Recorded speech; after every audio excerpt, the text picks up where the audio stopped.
Fuck you too, Mom. Back to Pennsylvania, you fucking idiot. Film ini menceritakan kisah nyata dari kehidupan mantan anggota kelompok Viking Clan, sebuah kelompok ekstremis kulit putih yang tidak senang dengan adanya kelompok kulit hitam dan para imigran gelap. Mereka melihat keberadaan orang-orang ini sebagai sebuah ancaman yang harus dihabiskan. Namun film ini tidak hanya berhenti di sana. Ini adalah cerita tentang perjuangan yang lebih dalam. Perjuangan dari seorang anak dari ketua kelompok itu sendiri. Namanya Brian. Brian yang tengah berusaha mengubah hidupnya, berjuang untuk melarikan diri dari lingkungan yang penuh dengan kebencian, berusaha membangun kehidupan yang lebih baik bersama keluarga barunya. Sebuah transformasi diri yang penuh liku dan sangat emosional. Film ini disutradarai oleh Guy Natif dan diadopsi dari kejadian nyata yang dialami oleh Brian. Peran Brian dimainkan oleh Jamie Bell, yang dengan brilian mampu menyalurkan setiap nuansa emosi yang dirasakan oleh Brian. Ohio 2009, terjadi bentrok antara dua kelompok besar yang menganut ideologi yang jauh berbeda satu sama lain. Brian yang kala itu sudah tumbuh dewasa, memimpin kelompoknya dengan maju di barisan terdepan, sambil meneriaki kata-kata intimidatif yang jelas ditujukan kepada kelompok yang menjadi lawan mereka. Sekelompok orang yang meneriaki geng Brian dengan istilah fasis dan KKK, yaitu sebuah kelompok yang menyebarkan ideologi supremasi kulit putih dan aktivitasnya yang sering melibatkan kekerasan terhadap minoritas, terutama orang kulit hitam. Akibat saling maki, bentrokan pun akhirnya tidak terelakkan.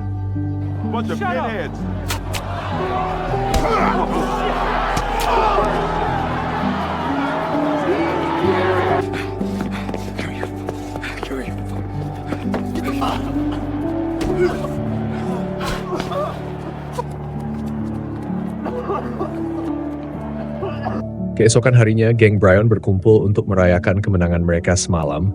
Di tengah perayaan, sebuah pengumuman penting disampaikan oleh ketua kelompok yang juga adalah ayah Brian, Fred Krieger. Fred mengumumkan bahwa ia akan maju untuk kedua kalinya dalam pemilihan Dewan Perwakilan Rakyat dari Ohio.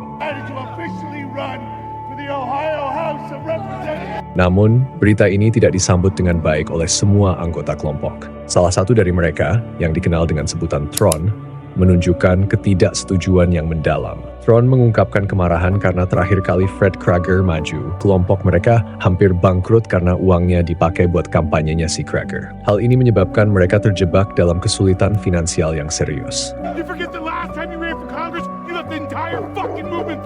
Suasana sempat tegang akibat protes dari Tron, namun acara tetap dilanjutkan dengan mengundang 3 penyanyi cilik yang tentunya berkulit putih. Ada Iggy, Desiree, dan Sierra.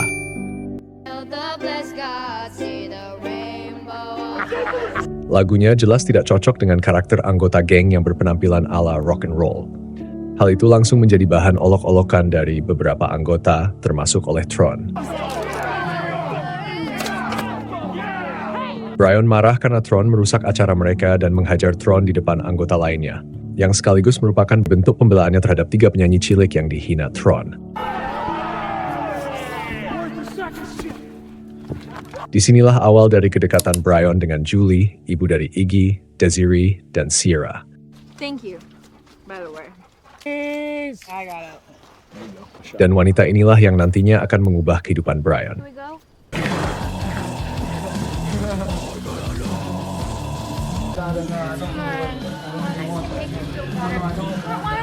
Keesokan harinya, Brian yang baru sadar dari sisa mabuk semalam, baru saja melek. Dia langsung diangkut oleh Polres setempat. Dia diinterogasi dan kita akan ditunjukkan sebuah fakta bahwa hanya dalam keributan kemarin saja, Brian telah melukai 19 orang kulit hitam yang sampai sekarang masih dalam kondisi kritis. Brian hanya terdiam sejenak dan justru ketika seorang polisi wanita masuk, dia membuka celananya dan mengolok-olok mereka semua. Telltale tats of yours? Namun anehnya, Brian diperbolehkan untuk pulang begitu saja tanpa harus ditarik ke pengadilan, padahal seluruh bukti-bukti sudah terkumpul. Di parkiran, ternyata sepasang suami istri yang merupakan orang tua dari salah satu remaja yang disiksa oleh Brian pada kejadian malam kemarin, mereka memaki dan mengutuki Brian dan kelompoknya.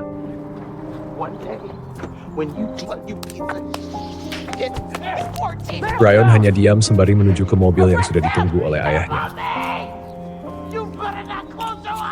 take your eyes out.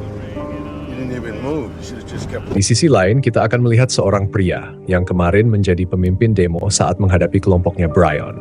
Pria ini bernama Jenkins, yang ternyata dia adalah seorang aktivis yang selama ini dia diam-diam telah mengamati pergerakan Brian. Mereka memiliki rencana untuk menyebarluaskan aksi brutal dari kelompok Brian, dengan tujuan agar seluruh dunia membenci mereka dan membuat mereka kehilangan pekerjaan dan simpati dari semua orang. We doxing them. We're gonna film these fascists. We're gonna put it online. Karena hanya dengan cara inilah, Brian dan kelompoknya yang tidak pernah mau diajak berdiskusi berhenti melakukan rasisme. Brian bukanlah satu-satunya orang dari kelompok rasis yang diamati oleh Jenkins, karena ternyata Jenkins sudah 15 tahun lamanya menangani kasus serupa di berbagai tempat di Amerika. Sehingga dia sadar bahwa orang-orang seperti Brian tidak bisa dilawan dengan cara kekerasan karena hanya akan menimbulkan korban jiwa. Satu persatu dari mereka tobat karena Jenkins dan teman-temannya melakukan pendekatan secara personal dengan orang-orang rasis tersebut. And I leave a crack in the door. Adegan berpindah kembali ke tokoh utama kita yang kesal karena sang ayah tiba-tiba memanggil seorang anak remaja yang tentunya berkulit putih untuk diajak masuk ke dalam geng Philanders Social Club. Sempat menolak, namun karena diiming-imingi hidup yang enak, remaja yang bernama Gavin ini pun akhirnya ikut juga. Dan beginilah salah satu cara Krager untuk merekrut anak-anak yang akan dididiknya menjadi seorang fasis seperti dia dan Brian. Sesampainya di rumah, Anda pasti juga akan terkejut tatkala melihat Brian yang baru saja turun langsung mencium ibunya. Bukan mencium pipi ataupun tangan, namun seperti sepasang kekasih, Brian mencium bibir ibunya dengan mesra di depan ayahnya. Saya tidak tahu kalau mungkin itu bagian dari budaya mereka, tapi terlepas dari situ, Brian masih kelihatan tidak senang dengan kehadiran Gavin. Sebagai salah satu syarat bergabung ke kelompok mereka, Gavin langsung dibotaki oleh ibunya Brian, sambil memandangi Brian yang sedang buang air karena pintu ruangan dan pintu kamar mandi terbuka sehingga mereka bisa saling melihat. Selesai dengan urusan pentingnya, Brian buru-buru keluar tatkala dia mendengar si Boss, yaitu anjing kesayangannya, dijadikan hiburan oleh teman-temannya. Brian yang jelas tak terima dengan perlakuan mereka akhirnya terlibat baku hantam dengan Siler yang menjadi dalang dari kegiatan ini.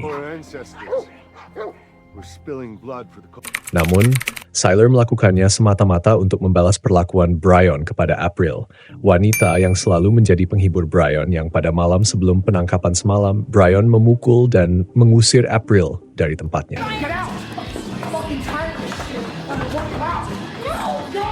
Dan pastinya Krager lebih memihak ke Brian, yang notabene-nya adalah anaknya sendiri. Krager juga sempat memanfaatkan situasi ini dengan menghukum mereka semua, terkecuali Brian dan istrinya harus membayar $100 per orang. I am taxing you, and you. $100. Yang kemungkinan besar apa yang dikatakan oleh salah seorang anggota yang sempat terlibat baku hantam dengan Brian semalam, ada benarnya kalau si Krager ini hanya memanfaatkan mereka saja demi uang dan kekuasaan. Brian diminta oleh Krager untuk membimbing Gavin menjadi seorang Philanders. Dia diberitahu bahwa di klub ini mereka memiliki sistem kasta alias tidak sejajar, dan itu artinya Gavin berada di posisi paling bawah, bahkan berada di bawah anjingnya Brian. Kalian pasti notice kalau mereka semua memiliki tato di badannya. Hal itu juga menjadi pertanda bahwa semakin banyak tato yang dia miliki, maka semakin tinggi kastanya, terkecuali untuk Krager dan istrinya. Adegan berpindah ke rumahnya Julie yang didatangi oleh pemilik kontrakan. Karena Julie sudah beberapa bulan belum membayar uang kontrakannya, alhasil Julie pun harus menego pemilik rumah agar memberi dia waktu untuk melunasinya. Syukurnya, Shirley, si pemilik rumah, bersedia memberikan mereka waktu. Tapi dia datang bukan hanya karena itu. Shirley juga menyampaikan keresahannya karena Julie dan anak-anaknya menghadiri acara yang diselenggarakan oleh Philanders kemarin. Di sini kita dapat melihat bahkan banyak orang-orang kulit putih juga tidak senang dan resah dengan adanya kelompok Philanders yang terkenal sangat rasis. Yang bahkan saking brutalnya, kelompok Brian ini dikait-kaitkan dengan kelompok Nazi yang pada era Perang Dunia dulu melakukan pembantaian dan rasisme serta aksi-aksi brutal lainnya. Change, Cheryl.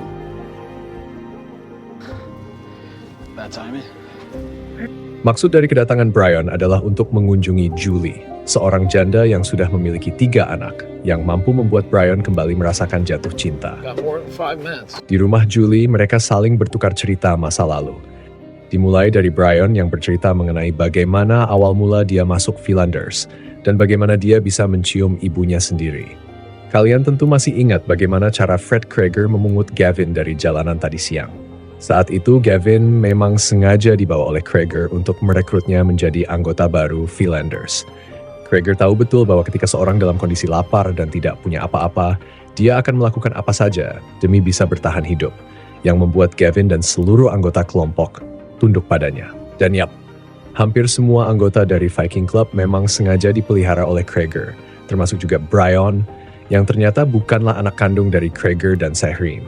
Brian juga dulunya dipungut oleh Krueger saat hidup di jalanan. Sehingga terjawab 2 rasa penasaran kita di awal tadi. Kenapa dia bisa mencium Sahreen, dan kenapa Brian tidak suka dengan kedatangan Gavin yang membuatnya teringat akan masa lalunya. Cleaning up bottles to have them thrown in my head. You don't make your own shit. The fuck you talking about? You're all they have. Dan seperti biasa, obrolan mereka diakhiri dengan adegan-adegan yang tentunya tidak bisa saya tampilkan. Esok harinya, Brian mengajak Julie, Iggy, dan Desiree ke tempat kerjanya, yang ternyata Brian bekerja sebagai tato artis atau seniman tato. Desi, yang merupakan anak tertua dari Julie, tak dapat menyembunyikan rasa ketidaksukaannya terhadap Brian yang mendekati ibunya.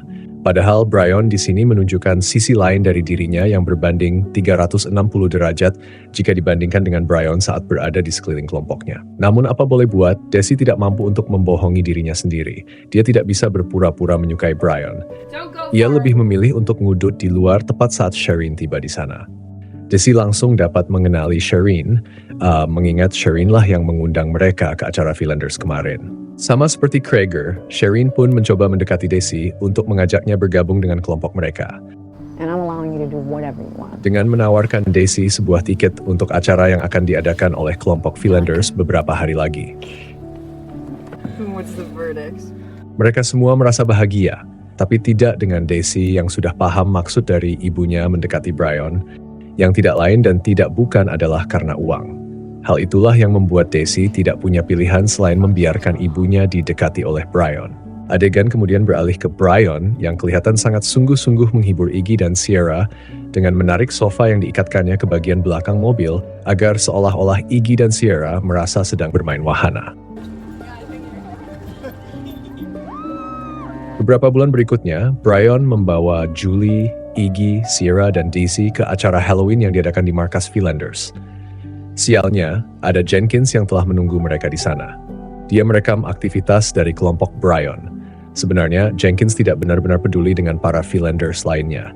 Dia hanya ingin melihat Brian.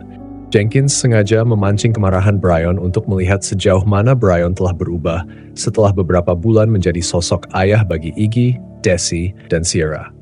Hasilnya, Jenkins kagum karena Brian yang dia kenal galak, mampu menahan diri dan tidak terlibat pertikaian dengannya. Jenkins di sini sembari menawarkan bantuan kepada Brian jika Brian berniat keluar dari geng Philanders. You need my help? Huh? You need my help? Come on, man. Look, man, hey, come on, man. How long you and Babs been in communication? It's good to know.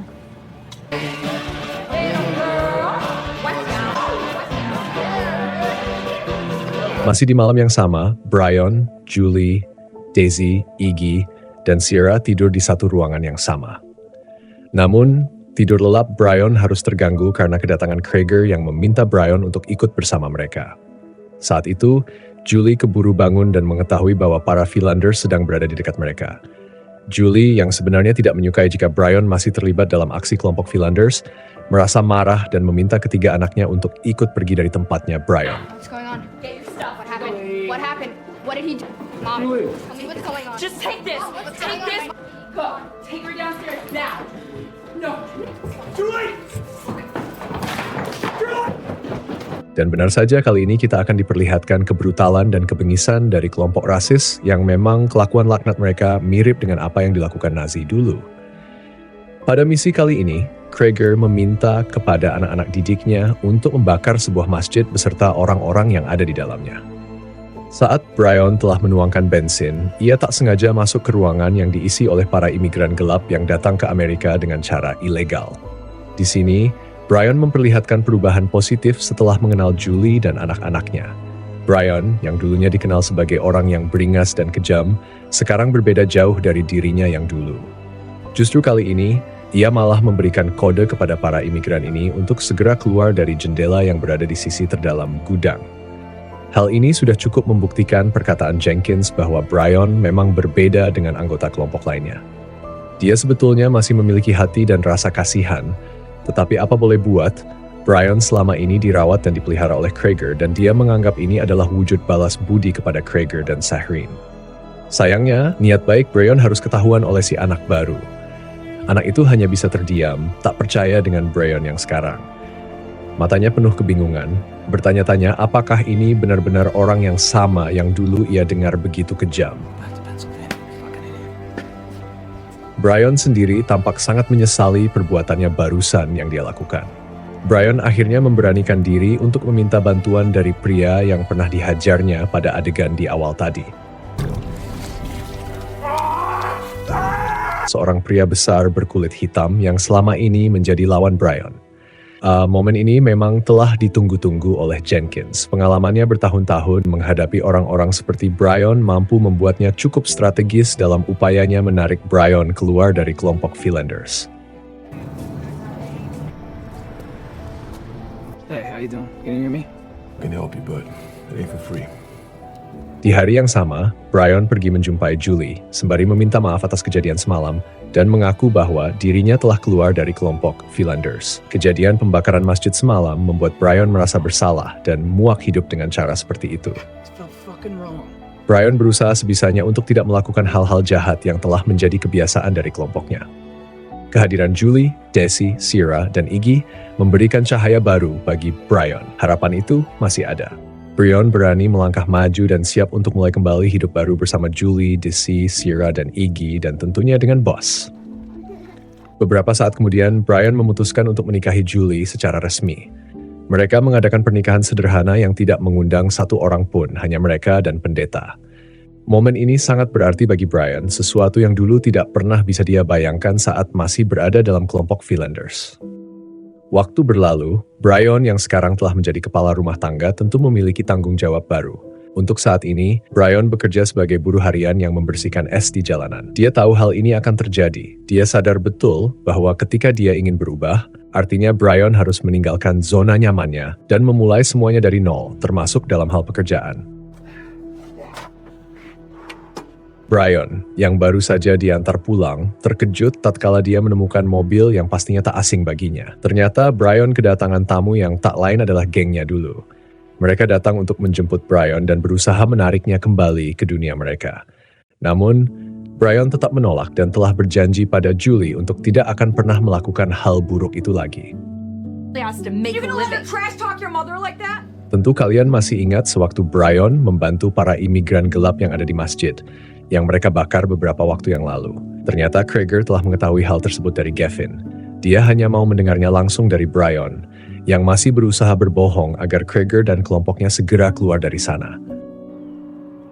You come back to me, okay? See you guys after, okay? Namun, hal itu tidak membantu sama sekali. Krieger dan gengnya berhasil membawa Brian ikut dengan mereka. Karena kalau tidak, Julie, Iggy, Sierra, dan Desi akan dihabisi oleh Slayer dan juga Gavin. Fucking idiot. I need you. I'm not going back. So scared for these girls. Sesampainya di sana, Brian diminta untuk segera menghabisi tawanan mereka. Yang tak lain dan tak bukan adalah orang-orang yang diselamatkan oleh Brian kemarin. Slayer meminta Brian untuk menghabisi mereka dengan obeng, namun Brian menolaknya, dan tak takut kalau dirinya harus sampai ditembak oleh Slayer, karena dia telah berjanji pada Julie untuk tidak lagi melakukan kejahatan apapun. Namun, Slayer yang sudah kepalang emosi membunuh kedua imigran gelap yang telah mereka ikat di dalam mobil. Slayer dan Brian terlibat baku hantam, dengan Brian yang tertembak di bagian perut membuatnya tak sadarkan diri. Hal ini jelas membuat Krieger marah. Ia lantas memaki Slayer dengan kata-kata kasar di depan semua anggota. Slayer yang sudah merasa muak dengan kelakuan Krieger berniat membunuhnya dan mengambil alih Finlanders karena Krieger selalu melindungi Brian. Namun, sayangnya dia harus mati di sini karena peluru Gavin mengarah tepat ke jantungnya. Hal ini memang sudah diperkirakan oleh Krieger. Gavins dari awal sudah didoktrin untuk melindungi Krieger dan menjadi pengganti dari Brian.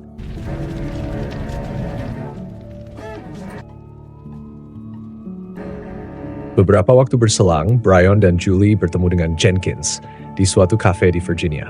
Maksud dari pertemuan ini adalah Jenkins ingin membantu Brian untuk benar-benar keluar dari bayang-bayang masa lalunya, tapi bantuan dari Jenkins tidak diberikan secara cuma-cuma. Jenkins meminta Brian untuk bersedia membantu FBI dalam membongkar markas dan siapa orang kuat di balik kelompok villagers. Brian, yang sebentar lagi akan menjadi seorang ayah dari janin yang ada dalam perut Julie, langsung menyetujui persyaratan yang diajukan Jenkins agar kelak anaknya mendapat kehidupan yang jauh lebih layak darinya. Jenkins meminta Brian, Julie, dan anak-anak mereka untuk datang ke hotel yang sudah disiapkan untuk mereka. Syaratnya hanya satu, jangan berbicara dengan siapapun di sana. Cukup diam dan tunggu Jenkins datang menjemput mereka. Talk to no one. The feds need your full cooperation on this thing, Brian. Masih di hari yang sama, pada malam menuju kepindahan mereka besok, Brian, Julie, Iggy, Daisy, dan Sierra menginap di suatu rumah di pinggir sungai, dengan maksud untuk menghindari kejaran dari kelompok Philander. Namun, sialnya rumah mereka dihujani peluru dari berbagai arah yang hampir mengenai Julie.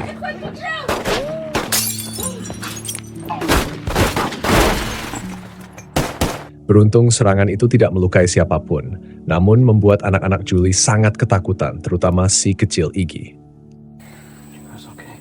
Usai dengan serangan tadi malam, Brian langsung dapat menyadari siapa dalang dari penembakan semalam. Pola dari simbol yang mereka tinggalkan pastinya hanya mengarah ke satu kelompok, yang kita semua pasti sudah tahu kelompok mana itu. Sial bagi si bos, karena nasibnya tidak seberuntung Brian dan yang lain. Bos harus mati dan digantung oleh si bajingan Krieger. Fuck you! You fucking cowards!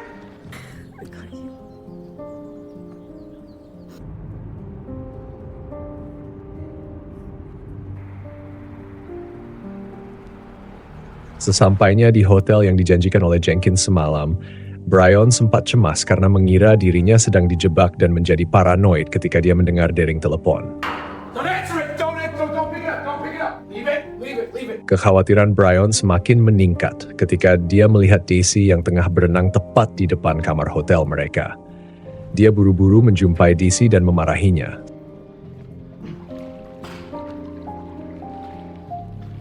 Sampai-sampai membuat Daisy ketakutan dan berteriak meminta tolong. Who did that to you? I didn't do anything wrong. Black eye social. Hey, buddy, you hurt?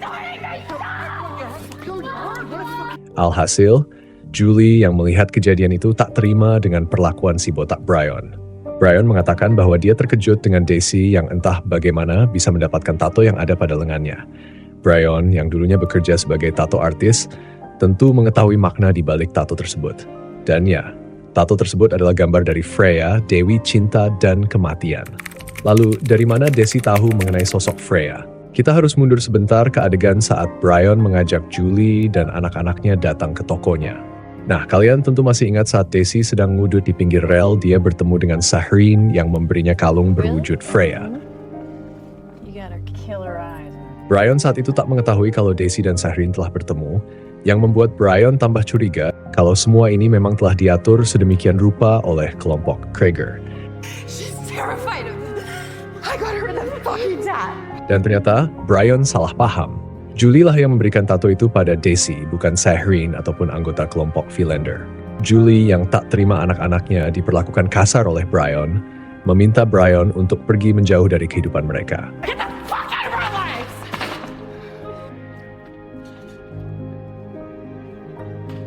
Brian yang telah putus asa sempat berniat bunuh diri dengan menabrakkan mobilnya ke arah truk yang datang dari arah berlawanan.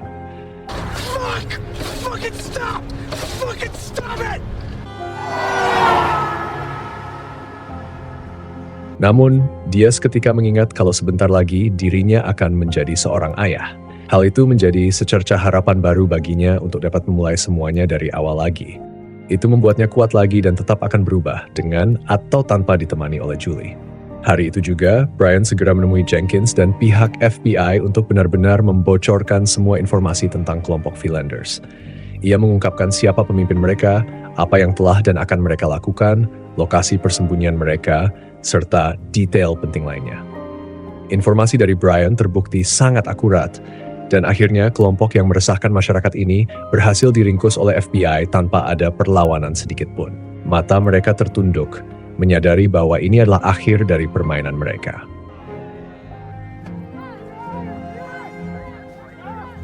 Namun, di tengah operasi yang nyaris sempurna itu, ada satu anggota yang mencoba melarikan diri. Gavin dengan panik berlari ke arah hutan. Dalam kepanikan, ia tak mengindahkan peringatan dari para agen FBI.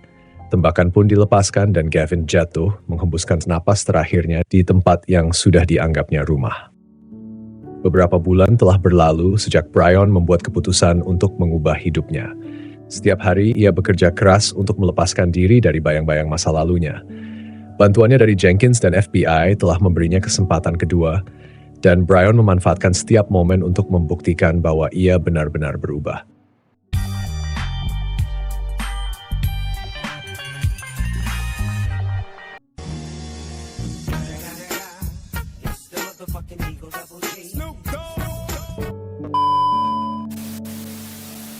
Pada sore yang hening, Brian berdiri di depan rumah kecilnya. Jantungnya berdebar kencang, dipenuhi oleh harapan dan keraguan. Ia menatap pintu yang telah menjadi saksi dari segala kebahagiaan dan penderitaan dalam hidupnya. Kini ia tahu bahwa inilah saat yang tepat untuk memulai kembali. Dengan penuh kerendahan hati, Brian mengetuk pintu. Tak lama kemudian, Julie membuka pintu itu. Wajahnya menunjukkan kejutan dan kebingungan, namun di matanya terdapat kilau harapan yang masih tersisa.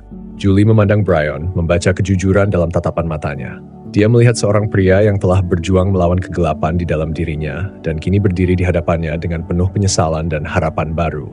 Julie yang telah melewati banyak penderitaan, kini telah menjadi ibu dari anaknya. Dia telah berubah dan ia tahu Brian juga telah melakukan perjalanan panjang untuk sampai di titik ini. Pesan yang bisa kita ambil dari film ini adalah, Anda mungkin merasa terbebani oleh kesalahan dan kejahatan masa lalu, tetapi ingatlah bahwa kekuatan sejati terletak pada kemampuan Anda untuk bangkit, memaafkan diri Anda sendiri, dan membangun kembali kehidupan Anda dengan keberanian. Percayalah, harapan dan perubahan dimulai dengan langkah pertama yang Anda ambil hari ini. Tetaplah maju dengan keyakinan bahwa Anda memiliki kekuatan untuk menciptakan masa depan yang lebih baik. Jadilah versi terbaik dari diri Anda. Anda lebih kuat dari yang Anda kira, dan Anda pantas mendapatkan kesempatan untuk meraih kebahagiaan dan kesuksesan. Terima kasih telah menonton, aku harap kalian suka. Jangan lupa buat subscribe, like, dan juga komen. Bye! Came down from the mountain, cross the waters to a fallen shore. Sat down by the kitchen, spying through the open door. Walked around the prison yard, just trying to hide the past. There were phantoms all around me, left my mind aghast. And the rain came and washed away the watercolors of my dreams. And the same day I walked away from the emptiness of what I had seen. I couldn't cheer up your sorrow or cleanse you with my tears. Your half-forgotten notions of love were insincere. And the rain came and washed away the watercolors of my dreams. And the same day I walked away from the emptiness of what I had seen. I guess it's not that easy. It really seems unreal that the thunder of my emotion, lightning cold as steel. And the rain came and washed away the watercolors of my dreams. And the same day I walked away from the emptiness of what I'd seen. And the rain came and washed away the watercolors of my